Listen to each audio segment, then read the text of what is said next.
Hi అండి, welcome back to my channel. ఇవాళ నేను చూపించబోయే రెసిపీ వచ్చేసి ఇన్స్టెంట్ చింతపండు పులిహోర అండి. ఇవి బ్యాచిలర్స్ అయితే చాలా ఈజీగా చేసుకోవచ్చండి. దానికోసం కావాల్సిన పదార్థాలు చూసేద్దామండి. చింతపండు నిమ్మకాయ సైజ్ అంతా తీసుకొని నానబెట్టుకోవాలండి. ఒక 10 పచ్చిమిర్చి ముక్కలుగా కట్ చేసి పెట్టుకోవాలి. తాలింపు గింజలండి, వేరుశనగపప్పు, 4 ఎండుమిర్చి, కరివేపాకు, కొత్తిమీర. ముందుగా బాండీ పెట్టుకొని బాండీలో 2 చెంచాల ఆయిల్ వేసుకోవాలండి.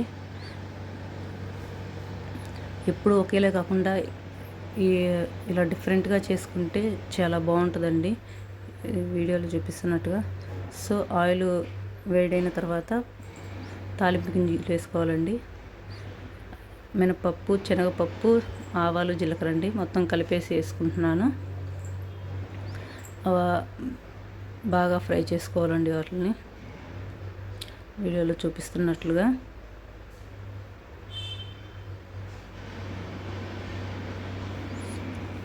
సో తాలింపు గింజలు బాగా ఫ్రై అయ్యాయండి. ఇప్పుడు పచ్చిమిర్చి వేసుకోవాలి. వాటిని కూడా బాగా వేపుకోవాలి.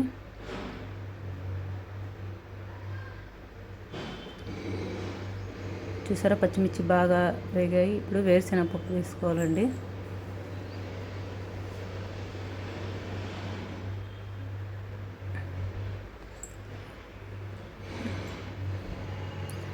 వేరుశనగపప్పును కూడా బాగా ఫ్రై చేసుకోవాలండి. చూసారా, ఈ విధంగా ఫ్రై అయ్యాక ఎండుమిరపకాయలు వేసుకోవాలండి. అండ్ కరివేపాకు కూడా, వాటిని కూడా బాగా ఫ్రై చేసుకోవాలండి. కొద్దిగా పసుపు యాడ్ చేసుకోవాలి. యాడ్ చేసుకున్నాక ఇప్పుడు చింతపండు నానబెట్టాం కదండి, అదంతా బాగా రసం తీసి యాడ్ చేసుకోవాలండి దీంట్లోనే. అది విడిగా కాకుండా ఇట్లా కలిపి చేసుకుంటే చింతపండు పులిహోర చాలా టేస్టీగా వస్తుందండి. సో ఈ చింతపండు రసం స్టోర్ చేసుకొని ఎప్పటికప్పుడు ఇన్స్టెంట్గా పులిహోర చేసుకోవచ్చండి. వారం రోజులు స్టోర్ చేసి పెట్టుకోవచ్చండి, చెడిపోదు, చాలా బాగుంటుంది. ఇలా ట్రై చేయండి. ఈసారి ట్రై చేసి నాకు కామెంట్ బాక్స్లో చెప్పండి ఎలా వచ్చిందో.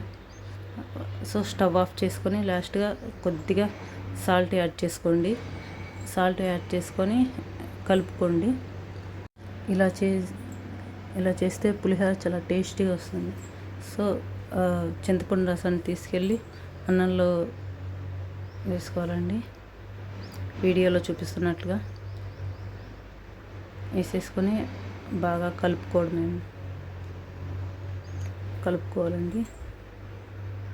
సో ఫైనల్గా ఇలా కొత్తిమీరతో గార్నిష్ చేసుకుంటే ఇన్స్టంట్ చింతపండు పులిహోర రెడీ అండి. Please subscribe to my channel Malli's world.